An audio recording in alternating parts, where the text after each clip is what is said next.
Hi, Hi Prabhas, are you ready for hi. tomorrow? All excited, fingers crossed. You're coming to my room. Home. 500 crore का budget, star cast, superhit. फिर भी film के पीछे इतनी ज़्यादा controversy क्यों? तो आज हम बात करने वाले हैं आदिपुरुष प्रोजेक्ट के बारे में। आदिपुरुष रामायण के ऊपर आधारित आने वाले 16 जून में रिलीज़ होने वाली है। तो पहले आदिपुरुष प्रोजेक्ट बना कैसे, इसके बारे में बात करते हैं। भूषण कुमार जो टी सीरीज़ के ओनर है, उनके पिताजी का एक सपना था कि एक ऐसे महाभारत और रामायण पे फिल्म बनाए। तो उसको जब एग्जीक्यूट करना था, उनके लिए एक अच्छा डायरेक्टर ढूंढने की काफ़ी ज़रूरत थी, क्योंकि अच्छा डायरेक्टर होगा तो प्रोजेक्ट अच्छा बनेगा ऑफ कोर्स। तो जब ऐसे डायरेक्टर की खोज हो रही थी, तो उसके बीच में तानाजी नाम की एक फ़िल्म आई। तानाजी नाम की फ़िल्म ने सब कुछ बदल दिया। एक लोगों का पर्सपेक्टिव मास सिनेमा को देखते वक्त, एक मास सिनेमा इतना अच्छा हो सकता है। सिर्फ वो मासी डायलॉग्स वगैरह मार के छलांगे वलांगे स्लो मोशन उतना नहीं हो सकता है, सिर्फ एक इमोशनल ड्राइव में लेके जा सकता है। तो ज़्यादा होप्स आ गई थी कि अभी सिनेमा चेंज हो रहा है, मासी सिनेमा थोड़ा सा अच्छे कंटेंट के साथ आ सकते हैं। तो भूषण कुमार का ट्रस्ट ओम राउत पे ज़्यादा बढ़ गया, और ओम राउत के ऊपर बढ़ना भी था, क्योंकि ओम राउत की अगर आप हिस्ट्री देखोगे तो उन्होंने तानाजी डेब्यूट किया था हिंदी इंडस्ट्री में, पर किसी को पता नहीं कि उन्होंने जो पहले काम किया है उससे वो भी करीबन करीबन हिट है सारे के सारे। उन्होंने इससे पहले लोकमान्य एक युग पुरुष एक मराठी में फ़िल्म की थी, उससे पहले एक फ़िल्म की थी I think so haunted 3D में भी उनका एक प्रोडक्शन में हाथ था। तो उन्होंने जो फिल्में की है ऑलमोस्ट सक्सेसफुल रही है। काफ़ी इंटेलिजेंट डायरेक्टर, सबसे अच्छा स्टोरी टेलर। तो अभी बात यहाँ पे आती है, बात बिगड़ी कहाँ पे? इतना सब कुछ अच्छा है, सब कुछ सही है, बात बिगड़ी कहाँ पे? 500 करोड़ का बजट पास किया गया था आदिपुरुष पे। तो आदिपुरुष के VFX और आदिपुरुष के मेकिंग पे करीबन 250 या 200 करोड़ ही यूज़ हुए होंगे। इसका रीज़न है क्योंकि जो काफ़ी सारे पेमेंट्स है मेन एक्टर्स के, कास्ट के, डायरेक्टर्स के, आर्टिस्ट के, वो सब काट कूट के फिल्म के लिए बहुत कम पैसा बचता था VFX के लिए। तो लोगों को लगता है कि ये 500 करोड़ की फिल्म है तो 500 करोड़ लग चुके हैं फिल्म पे पूरे के पूरे, तो नहीं लगे हैं। अगर एक्टर्स जैसे बाकी सारे बड़े बड़े एक्टर्स अगर आप देखोगे तो अपने पेमेंट्स काट देते जब ऐसे अच्छी मूवी बन रही होती है। वो कहते कि आप प्रोजेक्ट पे पैसे डालो, प्रोजेक्ट अगर हिट होगा तो हम ले ही लेंगे पैसे, हम ना नहीं बोलने वाले कहीं से। पर प्रभास जी ने तो पैसे ले लिए। प्रभास जी नहीं, मतलब सबका हक भी बनता है। ऐसे प्रोजेक्ट को एक्चुअली बनने से पहले प्रोड्यूसर को याद रखना चाहिए कि अगर ये पूरा मूवी एक स्टूडियो रूम में बनने वाला है तो आपको 2000 करोड़ का बजट पास करना चाहिए। इतने से पैसे में कुछ नहीं होगा। और वो समझना चाहिए हॉलीवुड से इंस्पिरेशन लेके। ओम राउत जी का अगर आप देखोगे तो तानाजी में भी उन्होंने VFX यूज़ किया है। तानाजी हालांकि मैंने थिएटर में नहीं देख पाया मैं उस टाइम, तो मेरे ब्रदर ने देखी थी थिएटर में, मैंने OTT पे देखी थी। तो तानाजी की मुझे एक दिक्कत लगी थी, और मैंने मेरे भाई से भी बोला था कि मुझे इसके VFX थोड़े वीक लग रहे हैं, क्योंकि फोर्ट चलो हम हजम कर लेते हैं, फोर्ट नकली लग रहे हैं हजम कर लेते हैं, उसके बीच में एलिफेंट्स दिख रहे हैं नकली लग रहे हैं हजम कर लेते हैं, चलो तोपे नकली लग रही है हजम कर लेते हैं। तो वो हजम करने की बात ज़्यादा हजम नहीं होती। तो अभी तानाजी पूरा VFX नहीं था, इसलिए लोगों ने डाइजेस्ट कर लिया वो सब चीज़ें, वो फ्लॉज हट जाते हैं अगर फिल्म अच्छी हो तो मेरे भाई से मैंने जब पूछा तो भाई बोलते थिएटर में सब कुछ सही लग रहा था। और मेरा भाई मार्वल का बहुत बड़ा फ़ैन है। तो जब उसने बोला कि थिएटर में VFX सही लग रहे थे, तो एक्चुअली में सही लग रहे थे थिएटर में, आई डोंट नो व्हाई। पर वो मोबाइल स्क्रीन्स पे और टीवी पे जब OTT पे मैं लगा रहा था अच्छे नहीं लग रहे थे, अभी भी अच्छे नहीं लगेंगे। तो जब आदिपुरुष ये फिल्म बनाने के बारे में इन्होंने सोचा, तब मुझे पहले दिक्कत यही थी ये बनने कैसे वाली है। ये एक्चुअल सेट्स बनाने वाले, ऑन लोकेशन से जाके शूट करने वाले, या फिर पूरा का पूरा VFX? और जब पूरा का पूरा VFX ये बात तय हो गई, तब मुझे टेंशन आने लगा था थोड़ा सा कि ओम राउत जी को जमेगा कि नहीं। फिर बाद में न्यूज़ आने लगी कि बाहर के टेक्नीशियंस, बाहर के, ये बेसिकली एक PR होता है जो हाइप कराता है किसी प्रोजेक्ट को। बाहर के आ रहे, बाहर के वो आ रहे, बाहर के कोई नहीं आ रहा था। ओम राउत जी सब कुछ कर रहे थे, पर वो बाहर पे ढकेल रहे थे क्योंकि वो हाइप बढ़ानी थी फिल्म के। बाहर का कोई आता तो एक्चुअली अच्छा बन जाता प्रोजेक्ट, क्योंकि उनको आइडिया होती, वो बोलते हाफ सेट और हाफ क्रोमा में बनाते हैं, क्योंकि कभी कभी शेडोज़ का अंदाज़ा नहीं आता, लाइट दादा को भी नहीं आता। आप सब कुछ इमेजिन करके अपना दिमाग सबके ऊपर थोप के नहीं कर सकते। 100% CGI मूवी बन ही नहीं सकते, आपको आधा सेट डालना पड़ेगा। तो ओम राउत बोले मेरा 190 IQ, मैं तो करूँगा, तुम क्या कर लोगे? तो उन्होंने किया वो। हालांकि भूषण कुमार ने उनको एक मौका दिया था उससे पहले एक गाना करने के लिए, जो कि देखने के बाद मुझे एक शौक़ लगा था। एक गाना आया था, आपको अगर याद होगा, कार्तिक आर्यन का, नाचूंगा कि किसी को समझ में नहीं आएगा, ऐसा कुछ सॉन्ग था। अगर आप देखोगे, मैं इसका स्क्रीनशॉट भी डाल दूंगा उस गाने का। तो गाने में डायरेक्शन ओम राउत जी का था और वो गाना था मोशन कैप्चर से किया हुआ, मोशन कैप्चर यूज़ किया हो। तब मुझे डर लग गया था, और ये किसी ने आज तक नहीं बोला है यूट्यूब पे। एक्चुअली तभी हिंट आ गया था मुझे कि ये मूवी मोशन कैप्चर एनिमेशन बनने वाली है, और जितने भी मोशन कैप्चर एनिमेशन इंडिया में बने हैं बेहद वाहियात बने हैं। आज तक मैं ये समझ नहीं पाया कि हमारी शॉर्टकमिंग से, कि ये एक्चुअली हमारे प्रोड्यूसर्स इतने पैसे लगाते नहीं, इतना ट्रस्ट नहीं करते, उसी की वजह से फेल हो रहा है हम मोशन कैप्चर ठीक से कर नहीं पा रहे। ऑफ कोर्स पैसे नहीं लग रहे, ऑफ कोर्स ट्रस्ट नहीं है प्रोड्यूसर्स का, दैट्स वाई ये हो रहा है। क्योंकि अगर पीछे देखोगे तो कोई भी हिट नहीं है, तो कोई हिट जाएगी तो किसी प्रोड्यूसर को ट्रस्ट आएगा कि इसमें पैसे डाल सकते हैं।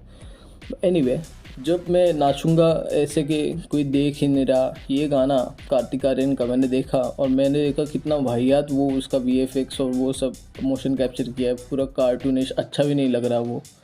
तब मुझे डर लग गया था कि आदिपुरुष के शायद ये तो नहीं हो रहा, पर मैंने मुंह नहीं खोला कहीं पे इंटरनेट पे, क्योंकि मैं काफ़ी एक्सपेक्ट करता हूँ इस मूवी से, और मैं काफ़ी चाहता हूँ कि ये हिट हो जाए, काफ़ी चाहता हूँ कि ये मूवी मतलब अच्छी से बने। क्यों? रीज़न है, राम जी पे बनी है, एपिक है, इंडिया की स्टोरी है। सेकेंड, ओम राउत की फिल्म है, और जिस ओम राउत को मैंने देखा है उन्होंने एक भी ऐसा गंदा प्रोडक्ट डिलीवर नहीं किया है। तो एक एक्सपेक्टेशन होता है आपको, जिनको आप देखते देखते मैं छोटा था तब से मैं उनकी फिल्में देख रहा हूँ मैं, और वो इतने अच्छे से मतलब डायरेक्शन करते और वो इतना गलत कर सकते मैंने नहीं सोचा था। किसी अच्छे बैट्समैन का फॉर्म अच्छा होते वक्त रन आउट होने जैसा मोमेंट था ये। मुझे बिलीव नहीं हो रहा था कि ये ऐसा कुछ करने वाले हैं। शायद ओम राउत को उन पे खुद पे इतना भरोसा नहीं होगा जितना मेरा उन पे था उस टाइम। मैंने कहा कि 2 साल लगेंगे, पता नहीं क्या होगा 2 साल में, ब्रह्मास्त्र बनने के लिए 7 साल लग रहे या 10 साल लग रहे, पर 2 साल में क्या करने वाले पता नहीं, शायद अच्छा ही करेंगे। ओम राउत है। कट टू 2022 में जब टीज़र लॉन्च था आदिपुरुष का, तब मैं काफ़ी एक्साइटेड था। मैं रात भर सोया नहीं था उसके लिए, मैंने मतलब मुझे नींद ही नहीं आई उस एक्साइटमेंट से। आप हाइप होते हो ना इतना कि अरे क्या बनाया होगा। और प्रभास के इंटरव्यूज़ आ रहे थे कि उसमें वो बोल रहा था, तेलुगु का इंटरव्यू था, उसमें बोल रहा था कि विजुअल्स आर माइंड बॉगलिंग। तो मैं काफ़ी हाइप हो रहा था वो चीज़। 2-3 बार टाइम चेंज किए गए, पहले 6 बजे बोला, 5 बजे बोला, 4 बजे, ऐसे टाइम चेंज करते करते 7 बजे आई थिंक सो वो टीज़र लॉन्च हो गया। टीज़र लॉन्च के बाद प्रभास, कृति सेनन, ओम राउत और सारे के सारे स्टार कास्ट खड़े थे। तो उन्होंने बोला कि ज़्यादा बात नहीं करते, अभी टीज़र देख लेते। जब टीज़र चालू किया तो मैं हंस पड़ा। मैंने बोला यार ये यूपी में वगैरह क्यों करते हैं ऐसा लॉन्च, देखा ना क्या हो गया, मतलब फ़ैन मेड लगा दिया। फिर बाद में मैं शॉक हो गया कि अरे फ़ैन मेड में प्रभास कैसे आ सकता है अलग अलग इसमें, और फिर समझा कि ये रियल टीज़र है। मैं शॉक हो गया था, मैं बोला ये कैसे बन सकता है, इतना घटिया, इतना वाहियात। मतलब अगर आप किसी सीखने वाले को, VFX सीखने वाले बच्चे को भी पैसे दे दो 50 करोड़, वो इसे 10 गुना अच्छा बना देगा। ये क्या था, मतलब 500 करोड़ में अगर 250 भी आपने यूज़ किया, ये क्या था। तो मैं काफ़ी ज़्यादा शॉक था, और उससे ज़्यादा शॉक में तब था जब ओम राउत अपने नेचुरल फॉर्म में बात नहीं कर रहे थे। जब उनको माइक दिया गया, बोलने के लिए बोला, तो वो बार बार कैरिकेचरिस बातें कर रहे थे, काफ़ी ज़्यादा एक आप कार्टूनिश बातें करते हो ना, तो वो समझ में आता है कि आप किसको बनाने की कोशिश कर रहे हो। जैसे प्रणाम आदाब, मैं ये करना चाहता हूँ, ये जो टोन होता है ना काफ़ी ज़्यादा लपेटना वाला, वो लपेटने वाला टोन मुझे सुनाई दे रहा था उनकी आवाज़ में से। अगर फिल्म ज़्यादा अच्छी होगी तो आपको ज़्यादा बात करने की ज़रूरत नहीं, आप सिर्फ टीज़र दिखाओ, हाथ जोड़ो और निकल जाओ। पर फिल्म अगर घटिया हुई रहेगी तो आपको काफ़ी ज़्यादा स्पष्टीकरण देने होंगे माइक पे, तो ऑफकोर्स उनको वो करना पड़ रहा था। मेरा एक दोस्त वीएफएक्स में काम करता है, तो मैंने उससे पूछा कि भाई ये इतना घटिया कैसे हो सकता, तो उसने मुझे बोला कि कुछ ऐसा होता है कि काइंड ऑफ रेंडर जैसे होता है, वीडियो एडिटिंग का रेंडरिंग जैसे होता है, जब वो ख़राब हो जाता है वो मतलब ठीक से नहीं होता, तो कभी कभी प्रोडक्ट रेडी नहीं होता है। तो कभी कभी प्रोडक्ट रेडी नहीं होता है, उसी की वजह से प्रोड्यूसर फोर्स करते हैं, ये डेट फिक्स है अभी तक क्यों नहीं रेडी है, तो पुश करना पड़ता है और कुछ तो प्रेजेंट करना पड़ता है, इसलिए हुआ रहेगा। जब उसको मैंने टीज़र दिखा तो वो भी शौक था, बोलते इतना घटिया तो तब भी नहीं होता। बाद में बहुत बड़ी हाइप हो रही थी, सब कुछ नज़रअंदाज किया जा रहा था, इंटरनेट पे बातें हो रही थी कि अरे ये तो 100 मिलियन, अरे ये तो इतना मिलियन हो गया ट्रेलर। अरे अब की मतलब कमेंट सेक्शन में गालियाँ दे रहे लोग, अब बड़ी बड़ी बातें बोल रहे हो इंटरनेट पे आके, सब पोस्टर डाले 100 मिलियन, अरे इतना पसंद किया जा रहा है ये।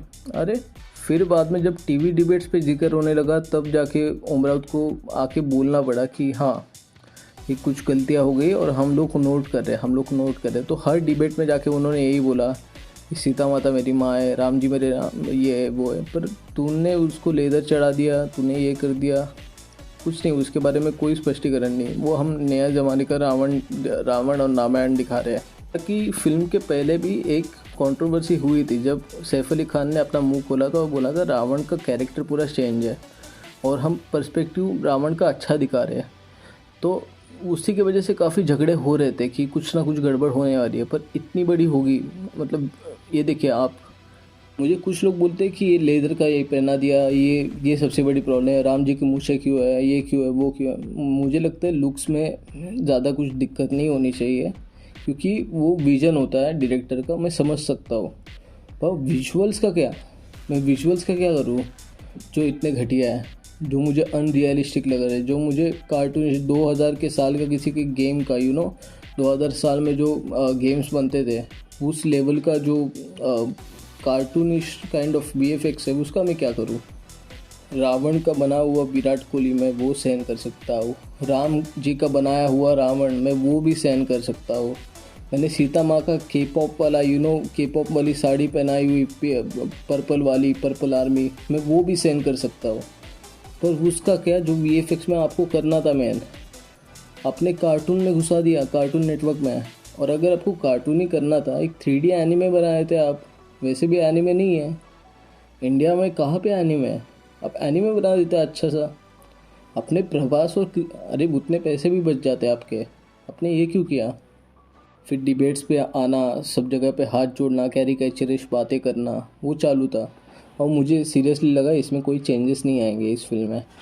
और जब अगला साल आया 2022 से 2023 में, तो उन्होंने धीरे धीरे पोस्टर्स लॉन्च करना स्टार्ट किया। पोस्टर्स में थोड़े थोड़े चेंज किए, गाने लगाए, तो लोगों को समझा देते हम कुछ काम कर रहे हैं। तो जब ट्रेलर लॉन्च की बात आई तो ट्रेलर लॉन्च उन्होंने किया तो लोग शॉक हो गए, क्योंकि काफ़ी इम्प्रूवमेंट थी। पर बहुत लोगों को ये नहीं समझा कि उन्होंने बहुत सारी चीज़ें छुपाई है आपसे जो कि चेंज हो नहीं सकती। वीएफएक्स में जो अपने कैरेक्टर्स डाले उसमें एनिमेशंस के, तो एनिमेशन अच्छा नहीं है। जो 3D मॉडल से आप उसको चेंज नहीं कर सकते ओवरऑल। उन्होंने सिर्फ चेंज किया है राम के लुक्स में, बीच में वीएफएक्स डाले, जहाँ पे आग आती है वहाँ पे बिजली आती है, तो बेसिकली ज़्यादा कुछ चेंज हुआ नहीं है। और रावण का लुक भी रिवील नहीं किया, क्योंकि रावण का लुक वही होने वाला है। एट द एंड आपको थिएटर में जाके इस फिल्म को एक्सेप्ट करना है, आपको एंजॉय करना है, आप कंप्लेंट नहीं कर सकते डायरेक्टर को। हालांकि ये फिल्म सुपर डुपर हिट होने वाली है, मुझे आपसे पता है, क्योंकि इसकी हाइप इतने ज़्यादा है, लोग क्यूरोसिटी है। एक टाइम पे पद्मावत की भी हाइप बढ़ी थी बहुत ज़्यादा, और लोगों ने जाके देखा था। मुझे वो फिल्म बिल्कुल पसंद नहीं आई, मुझे तो समझ नहीं आ रहा था लोगों को ऑफेंसिव क्या लग रहा था। ऑफेंसिव तो ये होना चाहिए इतनी गंदी फिल्म बनाई, पर वो चल गई। फिर तब से लोगों को समझा कि जब कंट्रोवर्सी होती है तो फिल्म चल जाती है। ये अनइंटेंशनल था कंट्रोवर्सी, पर वो हो गया तो फिल्म चलेगी ही चलेगी। और राम जी पे बनी है, बेसिकली राम जी पे 3D movie I think so आज तक नहीं बनी इंडिया में, तो लोगों को भी देखना है। 3D मॉडल्स काफ़ी ज़्यादा अगर आप देखोगे तो वो एक अटक अटक के चलते हैं। अटक अटक के मतलब वो रेंडर ठीक से नहीं हुआ, जिसे हम जिटरिश बोलते हैं। जिटरिश लग रहे हैं बहुत ज़्यादा। बाय द वे मुझे तो चाहिए ये फिल्म ज़्यादा बड़ी हिट हो, क्योंकि अगर आपने इन्वेस्ट करना स्टार्ट किया ही है तो ज़्यादा का इन्वेस्टमेंट हो आगे।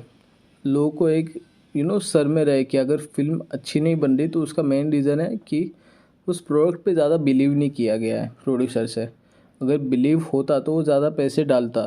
रामायण ये सिनेमा, ये एपिक, ये वर्ल्ड वाइड सुपर हिट हो जाती, और मतलब अभी भी होने वाली है, पर इतनी नहीं होगी जितना होना चाहिए था, क्योंकि आपने उस प्रोडक्ट पे बिलीव नहीं किया, आपने मेकर पे बिलीव नहीं किया। बॉलीवुड का जब कास्टिंग स्टार्ट होता है तो वो फिल्म का ऐसे स्टार्ट होता है, प्रभास ये, हीरोइन ये साइड एक्टर, वो साइड एक्टर, और ये फिल्म सुपर हिट।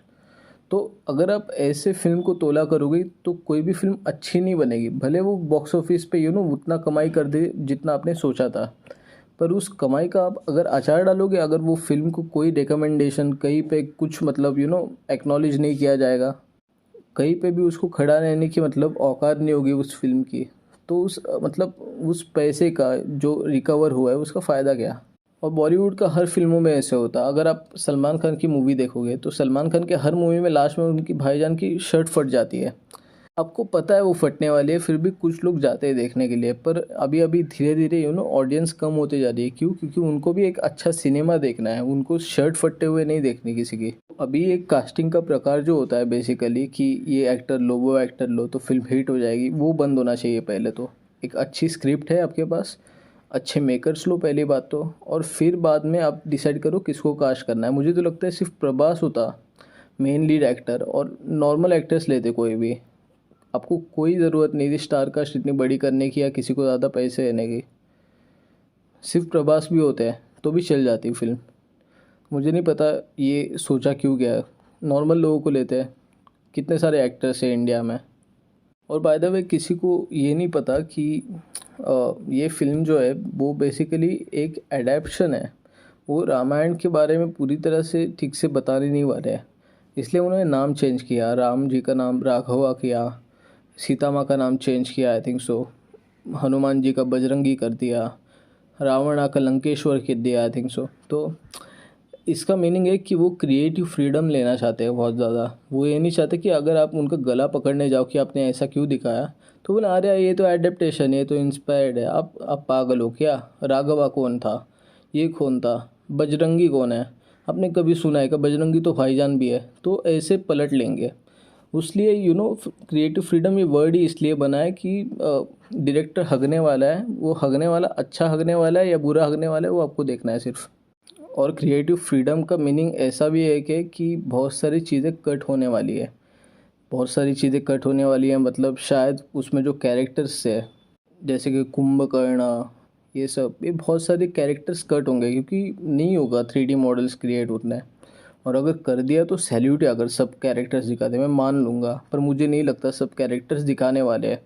एक शॉर्ट इसमें उनको फिनिश करना पड़ेगा। रामायण बहुत बड़ी है तो उनको काफ़ी छोटे इसमें ख़त्म करना होगा, तो उन्होंने बहुत सारे कैरेक्टर्स काटे होंगे। और मुझे इसमें लगता है शूर्पणखा का कैरेक्टर है भी नहीं, तो मुझे बहुत सारी चीज़ें नहीं है ऐसा लग रहा है इस फिल्म में। पर एट द एंड आपको भी पता है, मुझे भी पता है, फिल्म हिट होने वाली है। और मुझे लगता है सबने एंजॉय करना चाहिए, क्योंकि पिछले 10 साल में आई डोंट थिंक सो कोई मूवी बनी है राम जी के ऊपर। और अगर एक मूवी का इंटेंशन अच्छा हो, कोई मतलब बुरे इंटेंशन से बनाई नहीं गई है, किसी ने ये नहीं सोचा जानबूझ के हम किसी स्क्रिप्चर को बुरा दिखाते हैं, या किया भी होगा तो उनका अपना कर्म है, अभी हम कुछ बोल भी नहीं सकते। पर मुझे इंटेंशन बिल्कुल भी गलत नहीं लगता इनके लाइनअप को देखते हुए ओम राउत के। अगर चीज़ें ख़राब भी हो गई है हम और एक चांस दे सकते हैं, और ये ऑफकोर्स अच्छा करेंगे। जैसे कि इन्होंने ट्रेलर में बहुत ज़्यादा चेंज किया, मेन मॉडल्स नहीं चेंज किए, कैरेक्टर्स नहीं चेंज किए, एनिमेशंस नहीं चेंज किए, पर फिर भी एक अच्छा विजुअल देखने मिला। तो हमें ऐसे डायरेक्टर्स को प्रोत्साहन करना चाहिए क्योंकि ये अच्छा काम कर सकते हैं। तो देखिए, ऐसे प्रोजेक्ट को हम अगर प्रोत्साहन करेंगे तो आगे जाके हम कभी किसी दिन मार्वल से कंपेयर कर सकते हैं अपने सिनेमा को। ब्रह्मास्त्र बनाने की ज़रूरत नहीं है, बैड स्क्रिप्ट, बैड ये, प्यार की ताकत, इश्क की ताकत, ईशा मेरी बटन्स, बटन्स के ईशा, नो। तो अच्छा सिनेमा बनाने के लिए हमें ऐसे सिनेमा को भी सपोर्ट करना पड़ेगा जो अप टू द मार्क इतना नहीं है। और हमने अब तक सिनेमा देखा नहीं है तो ज़्यादा टिप्पणियाँ करने की भी कोई ज़रूरत नहीं है। फिल्म देखेंगे, बात करेंगे। और आगे किसी के फिल्म के, किसी मूवी ट्रेलर के, किसी चीज़ के ऊपर अगर आपको वीडियो देखना है तो बताइए, रिकमेंडेशंस मुझे दीजिए, मैं बना दूंगा। और अब से मैं रजा जाता हूँ। धन्यवाद। जय श्री राम, वंदे मातरम। सब लोगों को एक रिक्वेस्ट है कि हमारे हनुमान जी के लिए आदि पुरुष के हर शो में एक सीट आप खाली रखें। Please keep one seat for our Hanuman ji. He will come to see Ramayan.